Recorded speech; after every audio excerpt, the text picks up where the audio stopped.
수요일엔 마태복음이지요. 이 명절 마지막 날에 예수님 만나는 시간에 여러분들 잘 오셨습니다.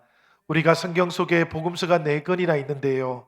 이 복음서를 읽으면 우리가 다른 것보다는 예수님을 만날 수 있어야 됩니다. 아, 예수님이 이런 분이시구나. 예수님이 나에게는 이런 분이셨구나 라는 것을 우리가 깨달을 수 있어야만 합니다. 오늘 하나님께서 우리에게 주시는 말씀을 통해서도 우리가 예수님을 다시 한번 만나는 그런 은혜가 있으시기를 바랍니다. 오늘 우리가 읽었던 이 말씀 속에는 맹인을 고치시는 예수님에 대한 이야기가 나오고요. 그리고 말을 못하게 된 사람을 고치신 예수님에 대한 이야기가 나오고 있습니다. 먼저 27절부터 31절까지에는 두 맹인을 고치신 예수님에 대한 말씀이 나오는데 이 말씀 이야기는 이렇게 시작이 되고 있어요. 다윗의 자손이여 우리를 불쌍히 여기소서. 두 맹인들이 목이 터져라 그렇게 소리를 질렀다라고 그렇게 나오고 있습니다. 점잔을 빼면서 다윗의 자손이여 나를 불쌍히 여겨주소서 이렇게 외쳤던 것이 아니란 이야기입니다.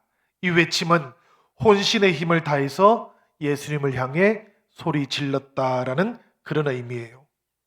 그러니까 지금 이 맹인들에게는 체면이 중요하지는 않아요. 그리고 자신들의 자존심도 중요하지는 않습니다. 혹시라도 이렇게 외치는 자신을 예수님께서 좀 이상하게 보면 어떡할까 이런 생각도 중요하지 않습니다. 두 맹인에게는 일생일대의 기회가 지금 찾아온 것이지요. 어쩌면 마지막 기회가 될지도 모르겠다라고 그렇게 생각했던 겁니다. 그래서 다윗의 자손이여 나를 불쌍히 여겨 주소서라고 그렇게 혼신의 힘을 다해서 소리 질렀던 것이지요. 여러분, 예수님을 만나야 하는 사람들은 이런 마음으로 만나야 된다라고 성경은 그렇게 우리에게 알려주고 있는 겁니다. 오늘 못 만나면 다음에 만나지. 이런 마음으로는 주님과의 만남이 일어나지 않는다라는 것을 알려주고 있는 것이지요. 이번이 아니면 다음에 만나면 되지라는 이런 마음들. 체면 차릴 것 다 차리고 자존심도 지키면서 만날 수 있으면 만나야지 하는 그런 마음. 이런 마음으로는 주님과의 만남은 일어나지 않는다라는 이야기입니다. 주인이 바뀌는 일이 생겨나지 않기 때문이에요. 이 주님과의 만남은 일반적인 만남이 아닌 겁니다. 만남의 성격이 좀 다른 것이지요.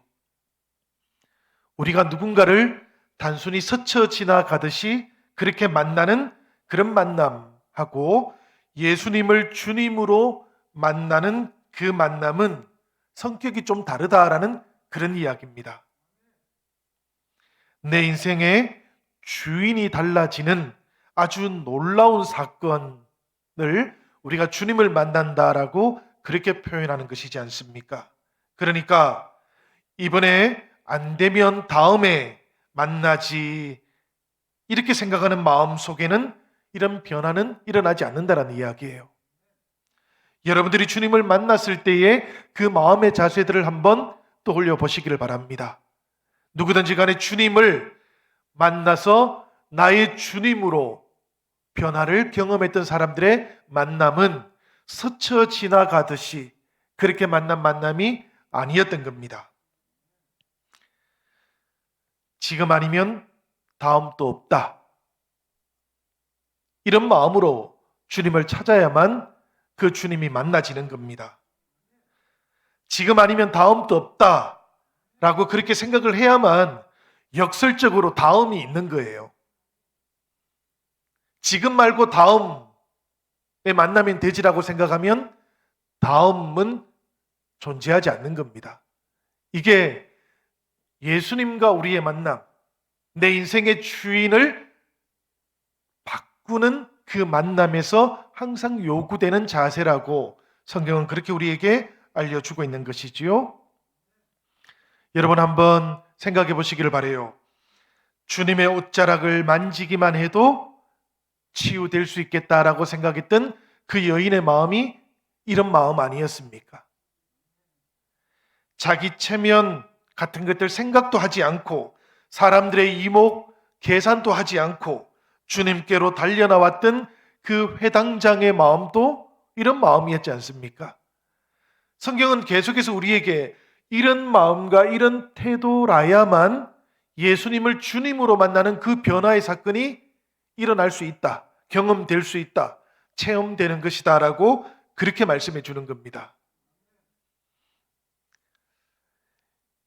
예수님을 향해서 오늘 다윗의 자손이여 나를 구원해 주소서, 나를 불쌍히 여겨 주소서 그렇게 외치면서 쫓아왔던 맹인들의 마음도 바로 이런 마음이었다라는 그런 이야기지요. 오늘 이 말씀을 보면 맹인들의 외침에 주님께서, 예수님께서 즉각적으로 응답하셨던 것은 아니었습니다. 여러분 말씀을 가만히 한번 살펴보시기를 바라요. 외침 소리를 들으셨지만 예수님께서는 어느 집으로 들어가셨다 그럽니다. 그 어느 집으로 들어가시니까 이 맹인들 어떻게 했습니까, 여러분? 간절히 주님의 이름을 부르다가 포기하고 돌아갔습니까? 포기하지 않고 그 집 안으로까지 따라왔다. 성경은 그렇게 말씀하고 있지 않습니까? 이분들이 눈이 보이지 않는 사람들입니다. 그런데도 불구하고 예수님께서 지나가신다라는 소식을 듣게 되니까 그렇게 외쳤던 것인데요. 반응을 보이지 않으시는 예수님, 그 예수님을 따라서 끝까지 집 안으로 따라 들어왔다라는 겁니다. 어쩌면 이미 예수님께서는 마음을 정하셨을 거예요. 아, 이 사람들이 참으로 간절하구나. 간절한 외침만 있는 것이 아니라 그 절박한 마음으로 사람들을 해치고 이 집 안에까지 찾아 들어왔구나. 그래서 예수님께서는 이 맹인들을 보시고 이렇게 물으셨다 그럽니다. 내가 능히 이 일 할 줄을 믿느냐라고 그렇게 물었는데요. 이 맹인들은 곧바로 예수님의 물음 앞에서 믿는다라고 그렇게 대답을 했습니다. 그지요? 이 대답에 기초해서 주님께서는 눈을 만져주셨고요. 그리고 그 맹인들을 눈뜨게 해주셨다라고 오늘 말씀을 보니까 나오고 있습니다. 여러분, 이 말씀을 곰곰이 우리가 살펴보고 생각해 보면 우리의 인생을 향해서 찾아오고 계시는 그 예수님을 주님으로 만나기 위해서 중요한 것이 두 가지가 있다라는 것을 우리가 발견하게 돼요. 첫 번째는 뭔가 하면 그 주님을 꼭 만나야 되겠다라고 하는 절박함입니다. 이건 대단히 중요한 것입니다. 말씀드렸던 것처럼 이번에 아니면 다음에 만나면 되지, 이런 마음으로는 이 만남의 사건은 일어나지 않게 된다라는 그런 이야기지요. 그 다음에 또 필요한 것이 하나 있습니다, 여러분. 그게 뭔가 하면 주님께서 물으실 때는 잘 대답해야 돼요. 이것도 대단히 중요합니다. 저는 늘 대답이 대단히 중요하다라고 그렇게 생각합니다. 왜냐하면 하나님을 향해서 우리가 대답하는 것, 이것은 결단하는 것이기 때문에 그렇습니다.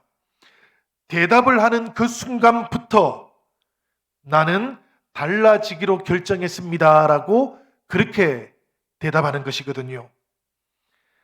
세상에 있는 다른 것들 의지하지 않고 믿지 않고 주님을 믿으면서 하나님의 자녀로 살아가겠습니다라고 그렇게 결정하는 순간이 바로 대답의 순간이기 때문에 그런 겁니다.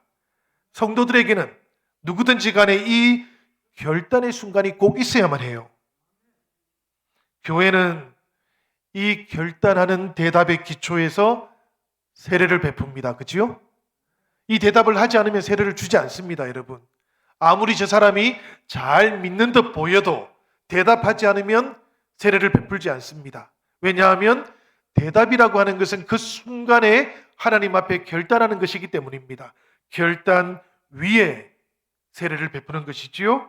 우리 주님께서도 오늘 보니까 결단했던 그 대답의 기초에서 그 맹인들의 시력을 회복시켜주고 계시는 겁니다. 예수님을 우리들이 주님으로 만나기를 원한다면 이 두 가지는 최소한 꼭 필요한 겁니다, 여러분. 제가 방금 최소한이라고 했지만 사실은 최대한일 수도 있는 겁니다. 왜냐하면 다른 것은 필요하지 않기 때문에 그래요. 우리가 예수님을 나의 주님으로 초대하는 데 있어서 또 다른 조건, 또 다른 자격 필요하지 않기 때문에 그렇습니다. 오늘 말씀을 보면 여러분, 고침을 받았던 맹인들은 예수님을 잘 알지 못했던 사람들이에요. 다윗의 자손이라고 그렇게 외치기는 했습니다마는 이 호칭은 그 당시에 이스라엘 백성들 모두가 다 메시아에 대해서 불렀던 호칭이었을 뿐입니다.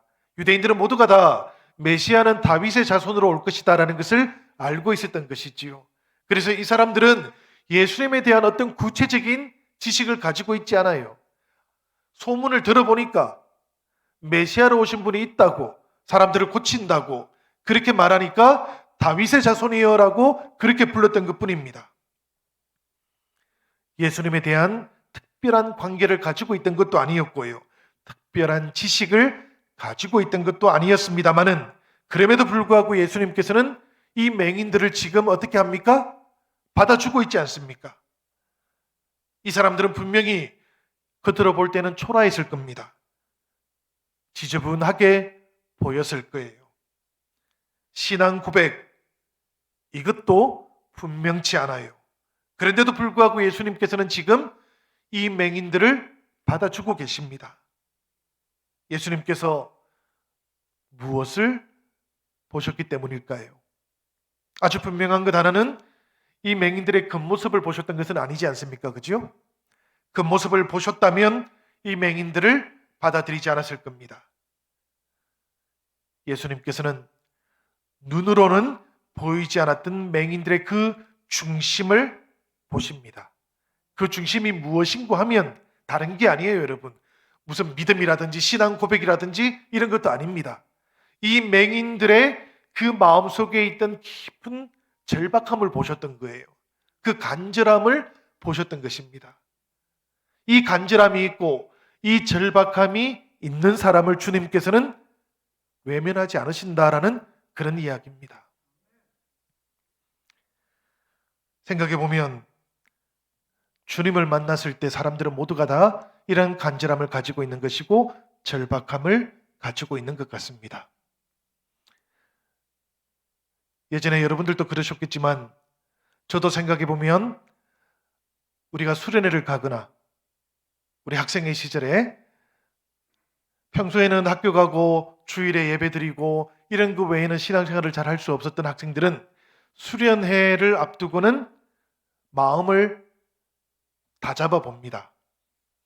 저희들은 늘 그렇게 배웠던 것 같아요. 선생님들도 또 전도사님들도 그렇게 이야기들을 하셨던 것 같습니다. 이번 수련회 가서는 꼭 예수님 만나야 돼. 이렇게 가르쳤던 것 같습니다. 그래서 학생들은 저마다 수련회를 가기 전에 주님을 꼭 만나야 되겠다라고 하는 그런 간절함을 가지고 3박 4일 수련회를 임했던 것 같아요. 그러다 보니까 우리 한국교회 우리 성도들은 예수님을 언제 만났습니까? 라는 이 물음에 수련회 가서 만났다라는 대답이 제일 많아요. 여러분들도 아마 그랬을지 모르겠습니다. 수련회 때문은 아니지요, 사실은. 그죠? 절박함과 간절함이 준비되어 있는 곳에서 예수님께서 만나 주셨다라는 그런 이야기입니다. 오늘 이 맹인들의 이야기를 보면서 우리들도 우리들 자신에게 한번 물어보아야 됩니다. 예수님께서 나의 무엇을 보시고 계실까? 예수님께서 나의 무엇 보시기를 원하실까? 오늘 이 말씀을 거울 삼아서 우리가 한번 비추어 보면 좋겠습니다. 당연히 예수님께서는 나의 외모를 보진 않으십니다. 직업이라든지 옷차림이라든지 혹은 나의 과거를 보기를 원하시는 것도 아닐 겁니다. 예수님께서 보기 원하시는 것은 진실한 마음일 겁니다. 이 맹인들이 가지고 있는 것처럼 절박한 마음, 간절한 마음이 여전히 주님을 향해 있는가? 주님께서 여전히 우리들 각자의 인생의 주인공이신가? 이것을 보기 원하실 겁니다. 뿐만 아니라 여러분, 우리 주님께서는 그 마음의 표현을 듣기 원하실 것 같아요. 이미 간절하게 외치면서 집 안에까지 어렵게 따라 들어왔던 두 맹인이었지만 이미 예수님께서는 그 마음은 보셨을 겁니다. 그런데도 불구하고 예수님께서 이렇게 맹인들을 향해서 물음을 던지지요. 내가 능히 이 일 할 줄을 믿느냐? 이렇게 물으니까 두 맹인이 믿습니다라고 대답하지 않습니까? 예수님께서 지금 마음을 보는 것뿐만 아니라 이 맹인들에게 듣기 원하시는 것도 있는 것이지요. 그게 뭔가 하면 그들의 마음의 고백을 듣고자 하시는 겁니다. 그 마음의 고백을 그 맹인들의 입술의 고백으로 할 수 있기를 원하시는 것이기도 하지요. 우리가 신앙생활을 하는 동안에 때때로 우리도 주님 앞에 결단해야 할 때가 있습니다, 여러분. 그리고 거룩한 생각을 품을 때도 있고요. 마음으로 이렇게 해야 되겠다 이런 생각을 가질 때가 있는데요. 바로 그때 입으로도 그 마음을 표현하고 그리고 고백하는 것이 우리 신앙에는 대단히 유익이 됩니다. 왜 그런가 하면 여러분, 마음에 떠오른 생각들은 종종 구체적이지 않을 때가 대단히 많습니다. 얼핏 아주 구체적인 것 같지만 그걸 한번 표현해 보면 대단히 추상적인 경우들이 많이 있다라는 그런 이야기예요. 그래서 이 마음에 떠오른 생각, 마음에 찾아온 거룩한 그 고백을 하나님 앞에 입술로 한번 고백해 보면 우리의 결단이 하나님을 향한 우리의 마음이 아주 구체적으로 달라지는 것을 경험합니다. 그렇게 입술로 고백을 하다 보면 마음에 생각했던 것보다 훨씬 더 확고하게 우리의 의지가 새로워지는 것도 경험할 수 있게 되는 것이지요. 출발하는 겁니다. 그것이. 맹인들을 향해서 주님께서 내가 이 일 할 수 있다는 것을 진정으로 믿느냐라고 예수님께서 물으셨을 때 그들의 마음을 몰랐기 때문이 아닙니다. 그러나 맹인들을 향해서 그 입술의 고백을 통해서 진정으로 믿고 새로운 출발을 할 수 있도록 주님께서는 기회를 주셨던 것이지요. 우리가 신앙생활을 하신다면, 그리고 우리가 때때로 주님을 향해서 이런 마음을 품으신다면 여러분들 그 거룩한 생각들이 떠오를 때마다 입술로 하나님 앞에 고백해 보시길 바랍니다. 그러면 주님께서는 더욱더 기뻐하실 것이고 우리는 신앙 안에서 더욱더 견고한 그런 믿음의 길을 걸어갈 수 있게 될 것입니다. 이 맹인들이 자신들에게 일어난 일을 깜짝 놀라서 기뻐하면서 그 집에서 나갔습니다. 말씀을 보니까 이 맹인들이 나가자마자 그 다음 순서가 기다리고 있어요. 그러니까 맹인들뿐만 그 집안으로 찾아왔던 것은 아니라는 이야기입니다. 이미 그 집안 주변으로는 인산인해를 이루고 있었다는 이야기지요. 이번에는 사람들이 말 못하는 사람을 예수님께 데리고 왔다 그럽니다. 오늘 말씀 속에서 보니까 언어장애와 청각장애를 가지고 있는 사람을 뜻하는 코포스라는 말로 그렇게 표현되어 있어요. 그러니까 이 사람은 말 못하게 된 그런 증상뿐만 아니라 듣지도 못하게 된 사람을 말하는 겁니다. 그런데 여러분, 우리가 읽었던 말씀 32절을 보니까 이 사람을 가리켜서 귀신 들려서 말 못하게 된 사람이다라고 그렇게 소개하고 있기도 합니다. 그러니까 이 사람은 본래는 말을 할 수 있었던 사람이라는 이야기입니다. 그런데 어떤 이유이든지 간에 어느 때인가부터 말 못하고 듣지도 못하게 된 사람이다라는 것을 우리가 추측할 수 있어요. 보통 이 유대 사회에서는 나면서부터 볼 수 없거나 말할 수 없게 된 사람들을 그 사람의 죄 때문이거나 혹은 그 부모의 죄 때문이다라고 생각했던 그런 관습들이 있었습니다. 그런데 이 사람은 그렇지 않았던 것이지요. 태어났을 때는 처음에는 말을 잘 할 수 있었고 잘 들을 수 있었던 사람이었던 겁니다. 그런데 어느 때부터인가 귀신 들려서 말을 할 수가 없게 되었다라고 성경은 우리에게 소개해 주고 있어요. 그러니까 이 사람이 다시 말하게 되고 다시 듣게 되었을 때 성경은 당연히 이 사람의 언어 장애가 치유되었다라거나 청각 장애가 치유되었다라고 그렇게 우리에게 알려주는 것이 아니고 귀신이 쫓겨나게 되었다라고 그렇게 알려주고 있는 겁니다. 이 사람의 그 병 증상의 원인이 제거되었다라고 그렇게 알려주고 있는 것이지요.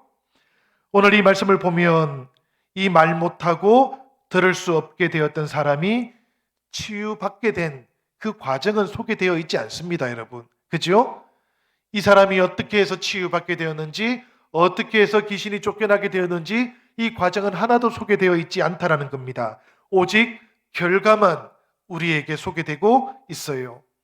그래서 우리가 무리해서 이 상황을 유추할 수는 없고요. 다만 한 가지는 우리가 분명하게 말할 수 있습니다. 그게 뭔가 하면 귀신을 쫓아내시고 그 귀신에게 사로잡혀 있던 사람을 자유케 해 주실 때 예수님께서 그 사람의 어떤 자격, 어떤 조건도 요구하지 않으셨다라는 겁니다. 이건 대단히 중요합니다, 여러분. 왜냐하면 이 사람은 스스로는 어떤 자격을 가질 수 없기 때문이에요. 이 사람은 스스로는 예수님을 찾아올 수도 없던 사람이었기 때문에 그렇습니다. 이 말 못하게 된 사람과 우리가 조금 전에 살펴보았던 그 맹인들을 한번 비교해 보면 이 점이 아주 또렷하게 나타납니다. 그죠? 맹인들은 앞을 보지는 못했지만 그래도 스스로 예수님을 찾아왔습니다. 그리고 눈뜨기를 간절히 원할 수 있었던 사람들이에요. 그리고 예수님의 무릎 앞에서 고쳐주실 것을 분명하게 믿는다라고 이렇게 고백할 수도 있었습니다. 그런데 여러분, 귀신 들려서 지금 말 못하게 된 사람은 그럴 수 없지 않습니까? 그럴 수 없는 사람에게 예수님께서는 요구하지 않으셔요. 이 사람이 다른 사람들에 의해서 그 집 안으로 이끌려 들어왔는데요. 주님께서는 그것을 하등 문제 삼지 않으십니다. 이 사람이 말할 수 없고 듣지 못하기 때문에 스스로 믿음을 고백하지도 못합니다. 그런데 주님께서는 이것도 전혀 문제 삼지 않으셔요. 어떤 조건과 자격도 문제 삼지 않으신다는 것을 발견합니다. 그저 예수님께서도 아무런 말씀도 하지 않으시고 이 사람에게 있던 그 귀신을 쫓아내 주실 뿐입니다. 예수님이 이런 분이시다라는 것을 우리가 생각해야 되는 거예요. 예수님께서는 스스로 하나님을 찾아올 수 없는 사람, 스스로 주님을 찾아올 수 없는 사람, 그 사람의 안타까움을 헤아려 주시는 분, 잘 이해해 주시는 분이시라는 그런 이야기입니다. 말할 수도 없고요. 듣지도 못하니까 이 사람은 분명히 예수님에 대한 어떤 소문도 듣지를 못했을 거예요. 알지도 못합니다. 예수님에 대해서 이분은 지금 백지 상태인 거예요. 그럼에도 불구하고 그 안타까운 인생, 복음조차도 듣지 못하는 그 안타까운 인생을 주님께서는 깊이 알아봐 주셨다는 겁니다. 그리고는 긍휼히 여겨주셨던 분이 예수님이셨다라고 복음서는 우리에게 그렇게 알려주고 있는 겁니다. 그러니 여러분, 이 복음서에 나오는 예수님을 우리가 생각해 본다면 예수님께 환영받지 못할 사람이 누가 있겠습니까? 예수님께서는 스스로 찾아오는 사람도 환영하시지만 그러나 누군가에 의해서 이끌려오는 사람도 환영해 주십니다. 아무런 신앙 고백을 할 수 없는 사람조차도 주님 앞으로 오기만 하면 환영해 주시는 분이시다라는 것을 우리가 발견하게 되지요. 사실 구약 성경에 나오는 하나님께서 바로 이런 분이셨지 않습니까? 구약 성경에 보면 하나님께서는 특별히 누군가를 편애하시는 하나님으로 나옵니다. 어떤 사람들인가 하면 고아들입니다. 과부들입니다. 그리고 나그네들입니다. 이 사람들은 모두가 다 자신들이 살던 이 대가족 공동체에서 뿌리가 뽑힌 사람들이에요. 그들은 누구도 보살펴 주지 않는 사람들이고 그들의 환경과 조건들 때문에 하나님 앞으로 가까이 가기도 어려웠던 사람들입니다. 그런데 성경을 보면 하나님께서는 특별히 그 사람들 가까이 계신다라고 그렇게 말씀해 주시는 것이지요. 하나님께서 사람들의 그 안타까운 심정을 그렇게 헤아려 주신다라는 이야기입니다. 예수님도 이 하나님의 마음을 그대로 가지고 계시는 것이지요. 그래서 스스로 찾아오지 못한다 할지라도 사람들에게 이끌려오는 사람이라 할지라도 비록 지금 귀신에 사로잡혀서 억압되고 있는 그런 인생이라 할지라도 예수님께서는 그렇게 나온 그 인생을 살펴주시고 회복시켜주시고 치유시켜주셨던 주님이시다라고 성경은 그렇게 말씀하는 겁니다. 그러니 여러분, 우리가 사람을 구별해서 바라볼 수 있겠습니까? 그 사람의 겉모습을 보면서, 그 사람의 환경을 보면서, 혹은 그 사람의 믿음을 보면서 우리가 판단하고 구별하면 되겠습니까? 하나님께서도 그렇게 하지 않으시는 것이지요. 예수님께서 그러하신다면 교회도 당연히 그런 공동체가 되어야 된다라는 그런 이야기입니다.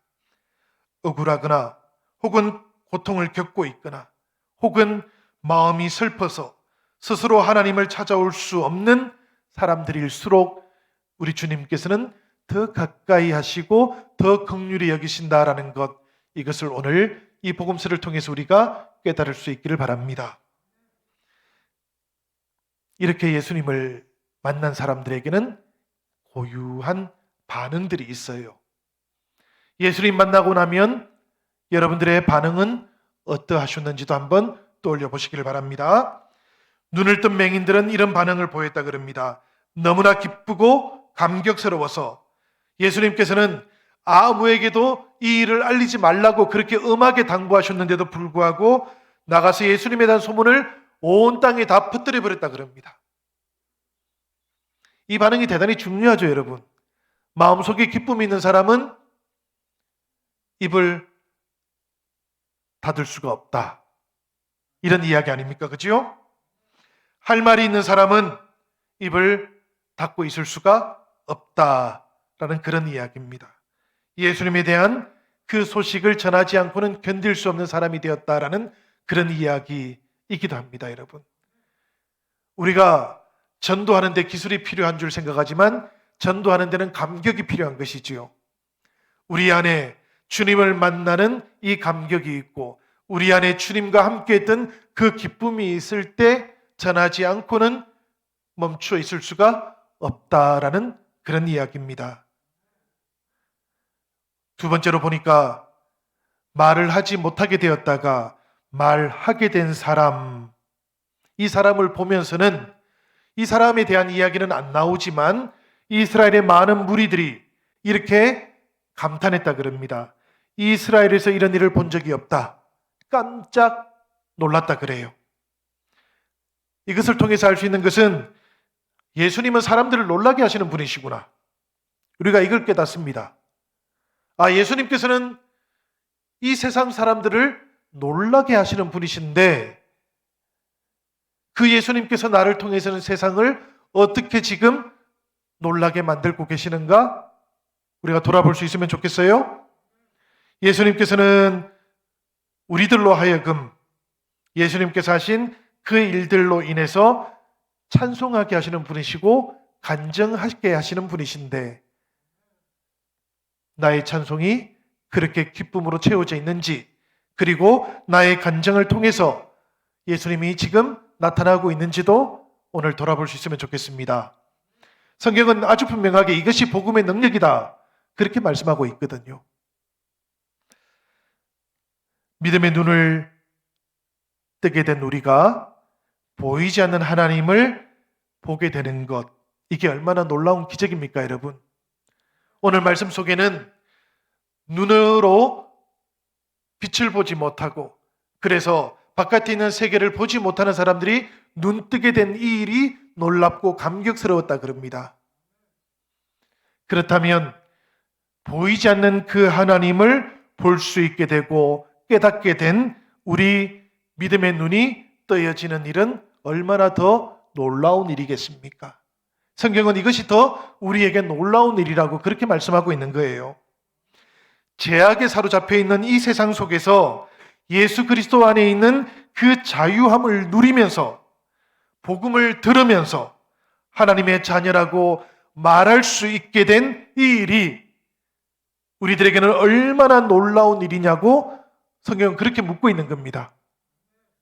귀신에 사로잡혀서 말하지도 못하고 듣지도 못하는 그 인생이 주님을 만나고 나서 자유함을 누리게 된 이것이 감격스럽다면, 이 죄악에 사로잡혀 있는 세상 속에서 주님으로 인해서 자유함을 느끼면서 듣고 말할 수 있게 된 이 인생은 얼마나 더 놀라운 기적의 인생인가, 성경은 우리에게 그렇게 말씀하고 있는 것이지요. 여러분, 맹인이 눈을 뜨고 말 못하게 된 이가 말하게 되는 것, 이것이 예수님을 만나는 삶이라고 성경은 그렇게 말하고 있는 겁니다. 예수님을 만난 한순간만이 아니고요, 생애를 통해서, 우리의 모든 생애를 통해서 매일매일 눈뜨게 된 맹인처럼, 말하게 된 사람처럼 그렇게 그 감격으로, 그 기쁨으로 살아가는 것이 믿는 자들의 인생이라고 성경은 그렇게 말씀하고 있는 것이지요. 오늘 34절의 말씀을 보면 그런데 전혀 다른 반응이 하나 나옵니다. 바리새인들이 보였던 반응이에요. 이 바리새인들은 기적을 목격했는데 그것이 귀신의 왕을 의지해서 일어난 일이다라고 그렇게 폄하시키고 있습니다. 똑같은 사건을 보았는데요, 반응이 이렇게 다릅니다. 다를 수 있지요, 여러분. 우리가 살아가는 세상에서도 다릅니다. 바리새인들이 왜 이렇게 다른 반응을 보였을까 생각해 보면, 바리새인들의 마음에 예수님께서 행하신 이 기적들이 거슬렸기 때문이에요. 예수님께서 일으키신 그 기적을 보니까 화가 났어요. 이 사람들은 일어난 기적을 부정할 수는 없었습니다. 그러니까 그 다음에 했던 게 뭔가 하면 기적을 일으켰던 그 힘을 인정하지 않아요. 이 바리새인들 보면 그런 생각이 많이 듭니다. 마음이 뒤틀려 버리면 어떤 은혜도 은혜가 되지 않는다라는 것. 하나님께서 하신 일도 귀신이 했다고 주장하게 된다라는 것, 이것을 우리가 발견합니다. 사실 예수님 시대의 이 바리새인들은 아주 좀 독특한 존재들입니다, 여러분. 모든 유대교 역사 속에 바리새인들이 이런 반응을 보였던 것은 아니에요, 사실은. 그런데 예수님 당시에 있었던 이 바리새주의자들, 이들이 보였던 반응은 아주 독특한 것이었어요. 그래서 어떤 분들은 이 바리새인들은 마치 불행하기로 결정한 사람들 같다라고 그렇게 표현하기도 했습니다. 아무리 그들에게 행복한 사건이 일어나도, 아무리 그들에게 하나님께서 행복한 사건을 보여주어도 그들은 불행한 사건으로 만들어 버렸기 때문입니다. 그들은 한 번도 예수님과 함께 나타났던 하나님의 일을 감사함으로 받아들인 적이 없었어요. 기뻐하면서 인정했던 적도 없었어요. 끊임없이 깎아내렸습니다. 끊임없이 비판해버렸습니다. 그래서 그들은 천국도 지옥이 되도록 만들었던 사람들이다라고 그렇게 말합니다. 성경은 우리에게, 이 복음서는 우리에게 그렇기 때문에 눈을 떠야 하는 것이다라고 그렇게 말하고 있는 겁니다. 이 맹인들에 대한 비유를 통해서, 그리고 귀신에 사로잡혀 있는 그 사람의 이야기들을 통해서, 그렇기 때문에 우리가 눈을 떠야 되고, 그렇기 때문에 우리가 다시 한번 자유함을 입어야 되는 것이다 라고 그렇게 말하고 있는 것입니다. 여러분, 마태복음 11장 3절을 보면 세례 요한이 감옥에서 제자들을 예수님께 보내요. 그리고는 이렇게 물어보라고 이야기를 했습니다. 오실 그이가 당신입니까? 아니면 우리가 또 다른 분을 기다려야 되는 것입니까? 그러자 예수님께서 이 세례 요한의 제자들에게 뭐라고 대답을 했습니까? 너희가 듣고 보는 것을 요한에게 알리되 맹인이 보며 못 걷는 사람이 걸으며 나병 환자가 깨끗함을 받으며 못 듣는 자가 들으며 죽은 자가 살아나며 가난한 자에게 복음이 전파된다고 전해주오라 라고 그렇게 이야기를 했습니다. 우리가 이 마태복음 7장과 8장 그리고 9장을 통해서 계속해서 살펴보고 있는 이야기들인 것이지요. 하나님의 말씀이 산상설교를 통해서 가르쳐졌습니다. 그리고 하나님께서 죽은 자를 이렇게 세우시는 모습이 나타나고 있지요. 하나님께서 예수 그리스도를 통해서 귀신 들린 사람을 온전히 이렇게 세우고 회복시키는 사건도 나타나고 있지요. 하나님께서 예수 그리스도 그분을 통해서 못 걷는 사람을 이렇게 세우셨고요. 맹인은 보게 했고, 그리고 지금 못 듣는 자가 듣게 되고 말 못하는 사람이 말하는 것도 보여주었습니다. 이것을 우리가 곰곰이 생각해 보아야 됩니다. 왜 예수님께서 세례 요한의 제자들에게 이렇게만 말해 주어라 라고 그렇게 대답했을까? 이것은 예언자 이사야가 메시아 시대가 되면 일어나게 될 일을 예언했던 말씀이기 때문에 그런 거예요. 그러니까 예수님도 또 세례 요한의 제자들과 세례 요한도 이렇게 대답하면 이 일이 무슨 의미인지를 알고 있었다는 이야기입니다. 지금 메시아가 오셨고 지금 예언의 말씀이 이루어졌고 성취되었다라는 것을 깨닫게 되는 말씀이었기 때문에 그런 겁니다. 여러분, 이사야서 35장 5절과 6절의 말씀을 한번 보시기를 바랍니다. 제가 한번 읽어보도록 하겠습니다. 이사야서의 말씀입니다. 그때에 맹인의 눈이 밝을 것이며 못 듣는 사람의 귀가 열릴 것이며 그때에 저는 자는 사슴같이 뛸 것이며 말 못하는 자의 혀는 노래하리니 이는 광야에서 물이 솟겠고 사막에서 시내가 흐를 것임이라. 이 일이 마치 광야에서 물이 솟는 것과 같다는 이야기입니다. 이 일이 마치 사막에서 시내가 흐르는 것과 같은 일이라는 이야기입니다. 말 못하는 자의 혀가 풀려서 하나님을 찬송하는 일이 나타나게 될 것이고 걷지 못하는 자가 뛰어가게 되는 일이 나타나게 될 것이다 라고 말하는 것이지요. 이 징조들을 보면 메시아의 때가 나타난 것이라고, 하나님의 때가 나타나고 하나님의 임재하심이 나타나는 것을 알게 될 것이다 라고 그렇게 예언했던 것인데요. 예수님께서 바로 그 일을 세례 요한의 제자들에게 알려주시면서 그대로 전해주기만 하면 된다 이렇게 말씀했던 겁니다. 그러니까 그 대답은 이런 것이지요. 지금 하나님의 나라가 이미 시작되었다고 알려주어라. 지금 메시아가 온 것이 맞다고 알려주어라. 이렇게 대답했던 것입니다. 여러분, 복음서의 말씀은 우리에게도 그렇게 알려주고 있는 거예요. 바로 이 예수님과 함께 하나님의 나라가 시작된 것이라고.